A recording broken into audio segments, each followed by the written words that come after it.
Imagine someone smiling at you, looking you straight in the eye, sounding calm, confident, and completely believable, while every instinct in your body whispers, something isn't right. You felt that before, haven't you? That quiet tension in your chest, that little twist in your gut, that moment when the words don't match the energy. But here's the truth nobody tells you. Manipulators don't expose themselves with lies. They expose themselves with the questions they ask you. They don't confess. They don't slip up. They probe you. They test your reactions. They try to see how much control they can take before you even realize what's happening. And the craziest part, most of us miss it, not because we're unaware, but because we're good people who want to believe the best in others. But today you're going to hear the 5 questions manipulators rely on most, not because they're clever, but because they've worked for centuries on people who didn't know what to listen for. By the time you finish this, you won't just hear these questions. You'll recognize them. You'll see the pattern, you'll feel your instincts sharpen, and you'll never fall into the same trap again. So let's shine a light on the dark corners of manipulation. Because once you know what to listen for, no one, and I mean no one, gets to play you ever again. Can you repeat the question? It sounds harmless, doesn't it? Almost polite, almost innocent.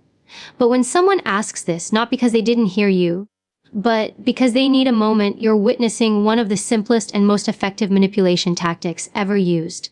And it works because it disguises itself as confusion rather than strategy. Here's what's really happening beneath that request. Their brain is scrambling. A truthful person doesn't need time to build a story. They access memory the way you access a saved file. It's there, it's vivid, it's automatic. But when someone is fabricating an answer, they're not recalling, they're constructing. They're assembling pieces, evaluating what sounds believable, testing which version of the story won't fall apart when questioned later. And that construction takes time. Even a second or two of delay is enough for them to start shaping a narrative that protects them. So when they say, "Can you repeat the question?" what they're actually saying is, "I need more time to make my lie airtight. Give me a moment to adjust my story." It's a stall tactic wrapped in politeness. Think about the last time someone lied to you and you sensed something wasn't right. Chances are you remember a pause, maybe a long breath, a shift of posture, a sudden softening of their voice as if they needed you to slow down. That wasn't confusion. That was calculation. This is why your response is crucial. Most people, wanting to be polite, jump in to help. They repeat the question, they rephrase it, they soften it. Without realizing it, they hand the liar exactly what they need, the time and information to craft a safer answer. But it's the silence that reveals everything. When someone is telling the truth, the question hits them and they respond from memory. When someone is lying, the silence becomes a battlefield in their mind. What did they hear? What do they know? What makes me look innocent? What details should I avoid? That's why your power move is simple. Don't rescue them. Don't fill the gap. Don't rush to repeat yourself. Let the quiet linger. Let them sit in their own discomfort. A liar hates silence because the longer it lasts, the harder it becomes to manufacture a convincing answer. But you should welcome it. Silence doesn't expose you. It exposes them. And once you start paying attention to how people respond to pressure, not the words they use, but the speed, the hesitation, the scramble, you'll never miss this tactic again. You'll recognize it instantly, and you'll know exactly who you're dealing with. Why would I ever lie to you? At first glance, it sounds like a heartfelt plea, almost a wounded response. It feels emotional, dramatic, and full of disbelief. And that's exactly why manipulators love this line.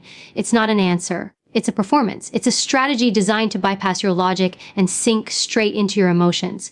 When someone responds to a simple, reasonable question with a dramatic counter question, they aren't offering clarity. They're shifting the battlefield. They're trying to turn the spotlight away from what they did and shine it on how dare you question them. Suddenly, the conversation is no longer about their behavior. It's about your supposed lack of faith, your insensitivity, your distrust. They want you to feel guilty, not because they're innocent, but because guilt makes you easier to control. Think about what's happening psychologically. Truth stands on facts. Truth can be demonstrated, explained, shown, but manipulation relies on emotion because emotion is easier to bend. When someone says, "Why would I ever lie to you?" they're hoping you'll instinctively think, "Yes, why will they? That would be awful. They care about me." They wouldn't do that. They want you to comfort them instead of holding them accountable. This tactic is powerful because it preys on your humanity. You don't want to hurt someone's feelings. You don't want to accuse someone unfairly. You don't want to create conflict where there might be none. But manipulators know this, and they weaponize it. They make your concern for them work against you. Notice what they're not doing. They're not denying the behavior. They're not clarifying. They're not addressing facts. They're not offering an explanation. They're asking a question that forces you to defend your suspicion instead of them defending their truth. And here's the real kicker. Honest people don't respond this way. An honest person might say, "Let me explain," or "Here's what happened," or "I understand why you're asking." They stay calm because honesty doesn't need theatrics. But a manipulator acts offended to make you retreat. Your power lies in not taking the bait. When someone uses emotion to dodge evidence, stay steady. Don't match their intensity. Don't jump into apology mode. Instead, return to the facts with calm confidence. Ask again. Hold your line. Because the moment you stop letting emotion override logic, their tactic collapses. They can cry, they can sigh, they can act hurt, but they can't outrun the truth. And when you stop allowing emotional theatrics to cloud your judgment, you reclaim control of the conversation and your own clarity. Don't you trust me? This question hits differently, doesn't it? It's designed to. It's not a request for clarity. It's a trap, a manipulative twist that makes you the problem, not the questionable behavior you're trying to address. And the moment this question is thrown at you, understand this: the conversation has shifted from truth to pressure. Here's what's really going on when someone uses this line. They're counting on the fact that most people hate the idea of being seen as suspicious, paranoid, or disloyal. They're banking on your desire to maintain harmony, to avoid conflict, to seem fair and reasonable. So instead of giving you an honest answer, they force you into defending your trust, your intentions, your character. It's a clever move because instead of them having to explain themselves, you suddenly feel compelled to explain why you even asked. The original issue gets buried under emotional obligation. And that's the trick. This question is designed to shame you into silence. Think about the psychology behind it. Trust in healthy relationships is something earned. It's something built. It's something maintained through consistent actions. But manipulators try to reverse that dynamic. They act as if trust is something you owe them automatically, something you're required to give without question. And if you hesitate even for a moment, they make it look like you're the one breaking the bond. But here's the truth most people never hear. Anyone who tries to pressure you for trust doesn't deserve it. Genuine people understand that trust comes with transparency. They don't fear your questions, they welcome them. They don't hide behind emotional manipulation, they offer clarity. They don't guilt trip you, they explain themselves. True integrity doesn't collapse under scrutiny, it stands firm. When someone says, "Don't you trust me?" what they're really saying is, stop asking questions. Stop noticing things. Stop listening to your instincts. They want the conversation shut down with emotional force, not resolved with honesty. Your power is recognizing this tactic for what it is. Instead of shrinking under the weight of guilt, you hold your ground. You don't need to raise your voice or argue. You simply return to the original point, calm, steady, unshaken. You can say, "I'm asking because I care about the truth," or "Trust grows through clarity, so let's talk about what happened." By doing this, you refuse to let manipulation rewrite the narrative. Remember, trust is not a blindfold someone gets to tie over your eyes. It's a bridge. Both sides have to build it. And anyone who demands trust instead of earning it is showing you exactly why they don't deserve it in the first place. The moment you stop letting this question corner you, you take back your power. You stop being controlled by guilt and you start operating from strength, discernment, and self-respect. Who told you that? It sounds like curiosity, but make no mistake, this is one of the most revealing lines a manipulator can use. They're not asking because they want clarity. They're asking because they want control. And the moment this question leaves their mouth, the dynamic of the conversation shifts. They're no longer focused on what they did, they're focused on who exposed them. This question is a diversion, a defense mechanism, and a strategy all in one. When someone is confronted with the truth and their first instinct is to identify your source, it tells you they're not interested in addressing the issue. They're interested in damage control.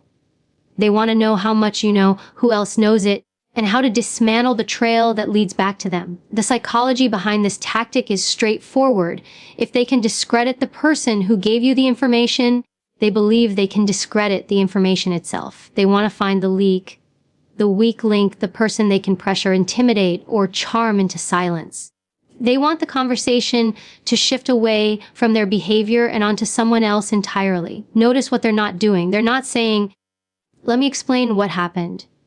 They're not clarifying the details. They're not addressing the truth head on. Instead, they're scanning for threats. They're mentally planning the next move. Do they deny? Do they confront the person who spoke? Do they spin the story another way? Their priority is not honesty, it's self-preservation. And here's where your power comes in. You do not owe anyone your source. The moment you reveal who confided in you, you hand the manipulator a weapon, because they will use it. They'll twist the story, flip it around, play victim, or retaliate. Their goal is to isolate you, to make you doubt others, and to cut you off from people who might expose them again. That's why it's so important to hold your line. When someone asks, who told you that? Recognize the insecurity behind it. Recognize the fear. Recognize the guilt. A person with nothing to hide doesn't fear information. They address it. They clarify. They communicate. But a manipulator, they chase the source because they want to stop the truth at its roots. Your smartest move is to stay focused on the behavior, not the breadcrumb trail. You don't need to reveal your informant. You don't need to answer that question at all. Instead, bring the conversation back to the core issue with calm strength. Let's talk about what happened, not who said it. When you refuse to expose your source, you keep the manipulator off balance. You disrupt their strategy. You maintain your power. And most importantly, you protect the people who protect you. Because the moment you stop playing their game, they lose the ability to control the board. Why are you making such a big deal out of this? This line might be one of the most infuriating manipulation tactics of all, because it attacks not the facts, not the situation, but your emotional reality. It's a subtle form of gaslighting wrapped in casual dismissal. And manipulators love it because it makes you question the validity of your own feelings, instincts, and boundaries. Here's what's actually happening when someone says this. They're not trying to understand you. They're not trying to resolve anything. They're trying to shrink the issue until it disappears. They want to take something that matters to you and make it feel insignificant, irrational, or even stupid. The goal is simple. If they can make you feel like you're overreacting, you'll back down, and they won't have to take responsibility. This tactic is powerful because it makes you doubt yourself. It makes you wonder if you're being too sensitive, too emotional, too demanding. Suddenly, the problem doesn't feel like their behavior. It feels like your reaction to their behavior. And that's exactly what they want, a shift in focus from what they did to how you're responding. Think about it. When someone minimizes your concerns, they're sending a message. Your feelings are an inconvenience. Your boundaries are negotiable. Your experience is exaggerated. They want you to second guess your own perception so they can slip out of accountability unnoticed. But here's the truth. People who respect you don't minimize your feelings. People who care about you don't make you feel dramatic for expressing yourself. People with integrity address the issue. They don't belittle your reaction to it. When a manipulator says, "Why are you making such a big deal out of this?" what they're really saying is, "I don't want to take responsibility, so I'm going to make you feel unreasonable instead." It's deflection dressed as calmness. It's dismissal disguised as logic. It's a way of shrinking the problem so they can avoid owning their part in it. And here's where your power comes in naming the behavior. When you calmly say, "I'm addressing it because it matters," or "it's a big deal because it affects me," you reclaim your authority over your own emotions. You send the message that your boundaries are not up for debate. You don't have to raise your voice. You don't have to justify your feelings. You don't have to explain why something bothers you. Your reaction is valid simply because it's yours.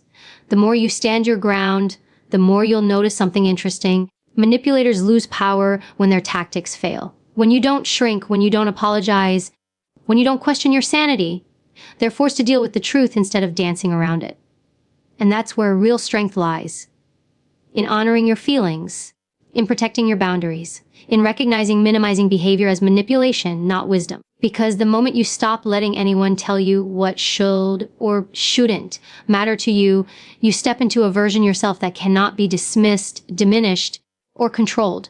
At the end of the day, manipulation isn't about intelligence. It's about awareness. The people who try to deceive you aren't smarter than you.